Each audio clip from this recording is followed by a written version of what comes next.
Detroit has just gone through the craziest rebuild in NBA history. 60 wins this year, first in the East, an entire city starting to believe again after years of total purgatory. And right now, something is happening in the playoffs that calls absolutely everything into question. Something that forces us to wonder if this team is really what it claims to be. If the players who are supposed to carry this franchise are truly ready, what if the beautiful story we've been told for the past 2 years isn't hiding much deeper problems?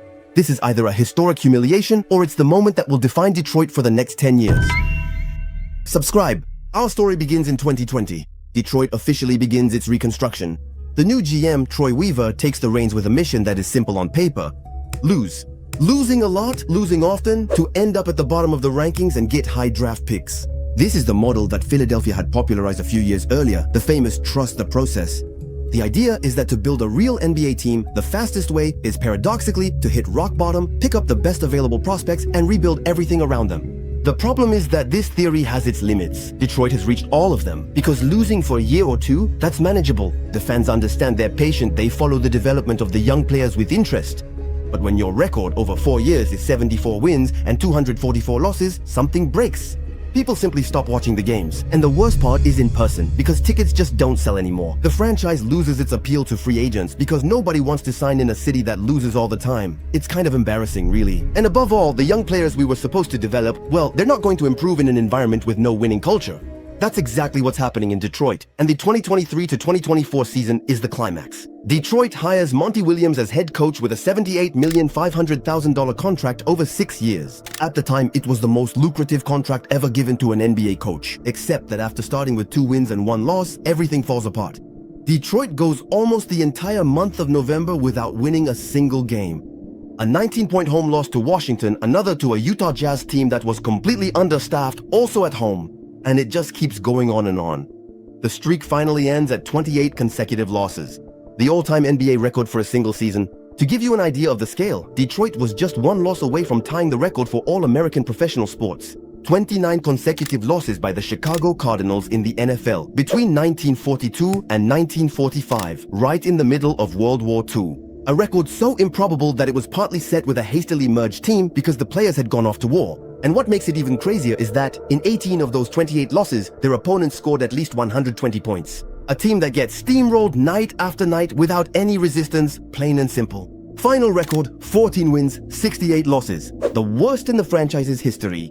Behind the scenes, it's total chaos. Fans are chanting for the owner, Tom Gorst, to sell the team. With the season over, a complete overhaul takes place. Troy Weaver is dismissed. Monty Williams is fired with still over $60 million remaining on his contract. $60 million for a 14-win season. And right after that, Detroit starts from scratch again. And that's when things get interesting. Because during all those losing years, the franchise still drafted players.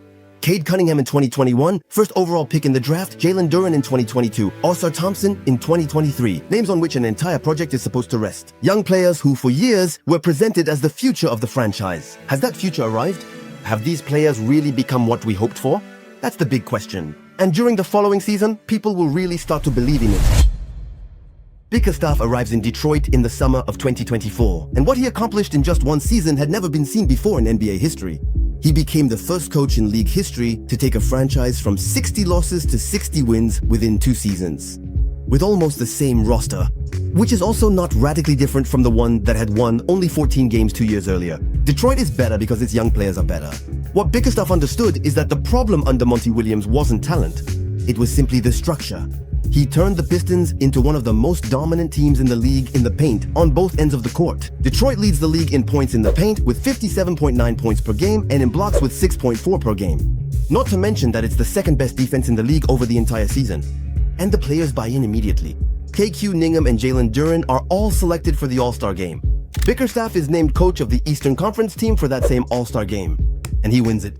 Detroit goes on a 13-game winning streak at the start of the season. At that point, we thought the machine was running smoothly. Except the season is far from perfect, not at all. Cade Cunningham misses several weeks at the end of the season due to a punctured lung. Isaiah Stewart misses playing time because of a calf injury. Every time Detroit loses a key player, the question comes up again. Can this team really hold up without its starters? Is the depth really there?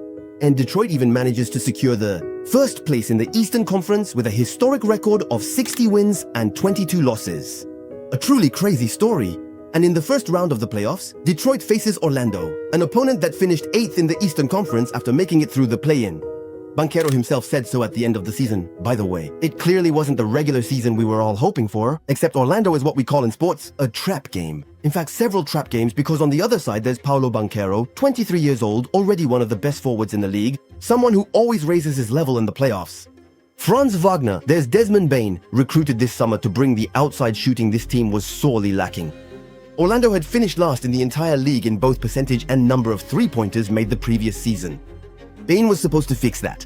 A young, talented team with nothing to lose, playing for the first time in years with no pressure. Against a Tier 3 team carrying the weight of an entire city and years of losing, which sticks to them like glue. This series, as you can imagine, is going to have some surprises. A lot of surprises. Including one in particular that will change everything and directly affects the man who was supposed to be the face of this franchise. The one around whom the project has been built ever since. The first problem is Cade Cunningham. First overall pick in the 2021 draft, extended for $269 million as soon as the Pistons could offer him a contract. This regular season he averaged 23.9 points and 9.9 assists per game and was in the MVP race at several points during the season. He's the one. The project from the very beginning, since 2021. All those years of losing, all those accumulated draft picks, it was to build around him. Now in the playoffs, there's a major problem, but looking at the raw numbers, it's not obvious. In the series, Cade is averaging 29.5, 7.5 assists, and 6.3 rebounds. At first glance, it's excellent. That's the kind of stadium line that makes you say the guy gave it his all. Except there is one line in this report that we cannot ignore. 6.8 balls lost per match. 42% shooting, 28.6% from 3 points. Cataclysmic stat line. To put it in context, LeBron James, who holds the all-time record for turnovers in playoff history with over 1,000 in his entire career, has never done that over 3 consecutive games. No one has ever done that. But what's really interesting isn't the number itself, it's why it happens. Because Orlando has a very clear strategy against him, and it's incredibly effective. In the regular season this year, Kane converted only 52% of his shots at the rim in half-court situations. That's the worst percentage among the 138 players with at least 100 attempts in that situation. The point guard, who carries the entire offensive load for the team, is statistically the least efficient of all regular players in the league when he attacks the rim in half-court situations. In the regular season, it worked out because Detroit still had a top 10 offense thanks to his ability to create easy shots for his teammates. But in the playoffs, teams have time to prepare, and Orlando simply decided to shut down the paint against him. The Magic overload the paint and challenge him to beat them from outside, and he can't. His three-point percentage is way too low. Last year, against the Knicks in the first round, 17%. 2 playoff seasons, the same problem. The outside shot doesn't come through when it really matters. And that's where the trap closes perfectly. He sees the paint clogged, he knows he can't shoot from distance with confidence, so he forces it, looks for impossible angles, tries passes into spaces that don't exist. Of the 24 turnovers, a good portion come directly from Orlando's double teaming. 2 defenders pounce on him as soon as he enters the paint. The rest comes from him making decisions in situations where he's simply put in difficulty by the opponent's game plan. Is Cade Cunningham's profile, a point guard, creator, slasher, distributor without a real three-point shot, viable as a franchise's #1 option in the playoffs in 2026? That's the question people are asking. Cade Cunningham, get lost, man. Is that clear? Just get lost. Since the start of the playoffs, you've been terrible. No, but at some point you have to tell the truth. You've been terrible. Your game is not nice to watch. Your decisions are bad. You've been terrible. And people even dare to talk about you as MVP caliber. A few days ago, you gave us hope. Despite your awful shooting percentage, you still scored 27 points and brought home the win. But now, just get lost. In 3 months, I've had as many turnovers as you. In the end, you're just average. You're not someone special. Detroit finished 29th in the entire league in three-point shot attempts this season. 29th out of 30. And that is no coincidence. It is a direct reflection of their star point guard and the roster built around him. Actually, those mistakes, pressure, bad decisions, or even having a technical weakness that opponents exploit aren't just limited to NBA players. NBA players? That's what thousands of basketball players experience every weekend at every level. And for a while now, I've wanted to make videos like this, but for you. My idea would be to really do something useful and to do it with a real coach. I need to understand your obstacles, your experience, your level, your resources, and what you want to learn. From pure skill level to starting on social media as a basketball player, I want to make this super comprehensive. I've made a quick form where you can share all your ideas with me. By answering this, you're helping yourself just as much as me. Because what I'm building is directly for you. The link is in my bio and the pinned comment. But Cade, on the other hand, is aware of his shortcomings. Because after Game 4, he publicly said, "Yeah, it's frustrating. A lot of it was on myself. I was frustrated with my own play. Having numbers, not making plays in transition. Things like that. Things I do best is not being able to make plays for my team. And they killed us on the offensive glass. Our defense didn't hold up. So all that stuff. We're all frustrated with all that stuff. So you got to fix it. You got to come back better." But it does not actually solve the underlying problem, because the problem is structural. And in fact, it goes beyond Cade. Let's talk about Jalen Duren, because the Cade Cunningham case is obvious. It inevitably makes the headlines because he's the franchise player. But Duren was the most painful problem to face. In the 2025 to 2026 regular season, Jalen Duren was phenomenal. 19.5 points per game, 10.5 rebounds, 65% shooting. Runner-up for the Most Improved Player award, first All-Star appearance of his career. When Cade was out with a punctured lung late in the season, Duren led the team, averaging 22 points and 10 rebounds as the top option, a player who took a major step forward. And now, when we look at how things turned out, in the playoffs, 9 points per game, 8 rebounds, 41.7% shooting.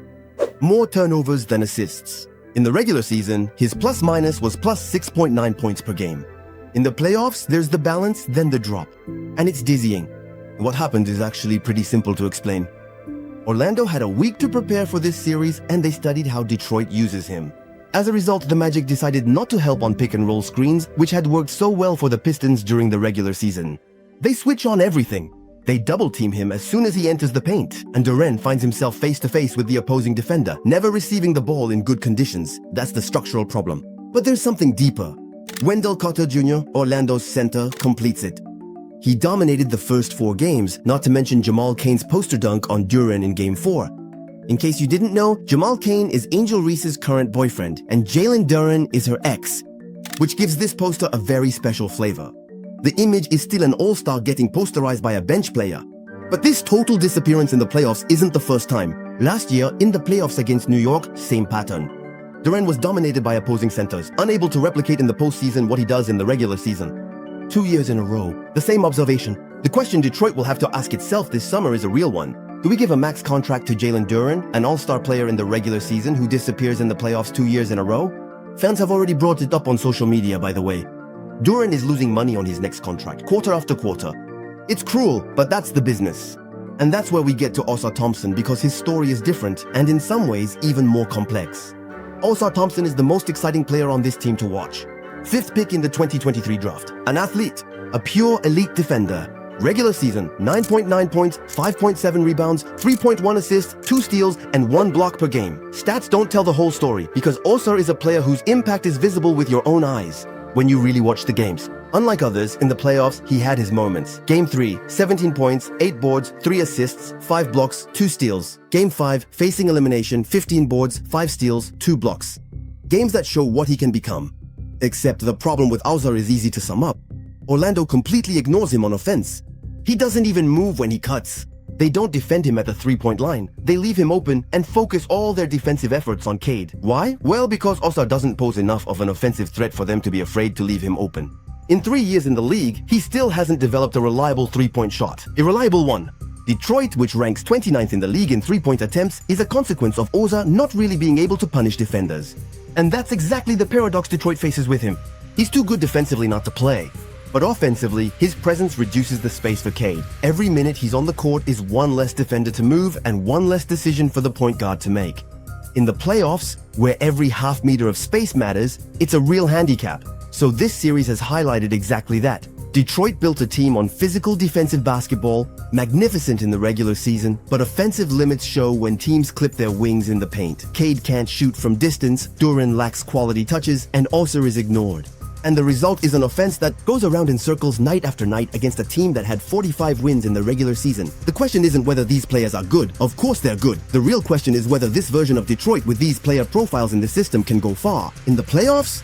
For now, the series against Orlando hasn't provided the right answer. The thing that really hurts with Detroit is Tobias Harris.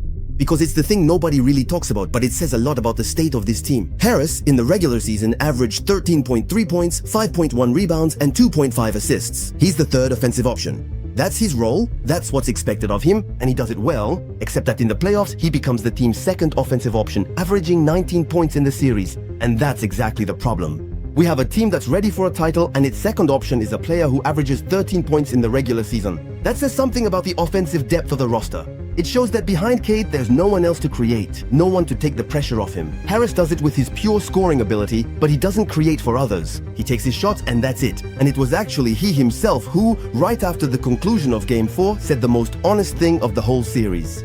We gotta take care of the basketball. We gotta win the rebounding battle. And we just gotta be in the moment of what this is. And this is playoff basketball. We gotta be more ready to just go out there and scrap like we need it. I mean, we just, we're a little too casual. Over the first 4 games, Detroit averages 18.3 turnovers per game. Orlando loses 14.3. I don't need to explain to you that this is a problem. So for Game 5 on Wednesday, everyone expected an elimination. But to everyone's surprise, Cade finished with 45 points, an all-time franchise playoff record, breaking a mark held by Dave Bing since 1968. Banchero answered with 45 points as well. The 2 best players on their teams in the same game with the same stat line, a duel unseen since Murray versus Mitchell in the bubble in 2020. And in this game, Duren finally shows something. Detroit wins 116-109. The series is now 3-2. So is what's happening against Orlando a humiliation or a necessary step? Well, to be honest, it's a bit of both. It's a humiliation because the numbers are relentless. Only 2 teams in NBA history have won 60 games in the regular season and then been eliminated in the first round. If Detroit loses this series, they'll join that very exclusive club. And unlike the Spurs of Duncan or the Mavs of Dirk Nowitzki, who could put things in perspective with years of championships behind them, Detroit has nothing to soften the blow. It's an embarrassment because all the problems that have come up in this series already existed before. Poor outside shooting was clear in the regular season, 29th in the league in 3-point attempts, relying solely on Cade. We knew it, Duren's limitations in the playoffs. We had already seen them the year before against New York, but at the same time, and this is where it gets more nuanced, these players have never experienced a real high-pressure series before. Cade is 24 years old, Jalen Duren is 22, Ausar is 22. The turnovers, the lack of urgency, the rushed decisions. It's hard to hear, but these are the mistakes of players who are learning what it's like to play. When everyone's eyes are on you in May. And the teams that end up winning titles, generally, they've had a series like that in their history. A series that exposes the team's problems and forces tough decisions the following summer. Whether it's about contracts or the roster. This summer, Detroit will have to decide what to do with Duren and his next contract. Decide whether Ausar's 3-point shooting can really make an impact in a competitive playoff system. Decide whether Cade's profile justifies building everything around him without adding a second playmaker who can take some of the load off him. Those decisions, they would have been impossible to make without the pain of this series. But before that, we first need to see if Detroit will push it to a Game 7. I'd love to hear your thoughts in the comments. Remember to fill out the Hoop Starter Pack questionnaire. I really need your feedback to create something truly useful for you. I also support basketball players starting on social media. Just so you know, it is a paid service. And click on this video to see LeBron James's incredible fall and comeback. Oh, and I don't say this often, subscribe.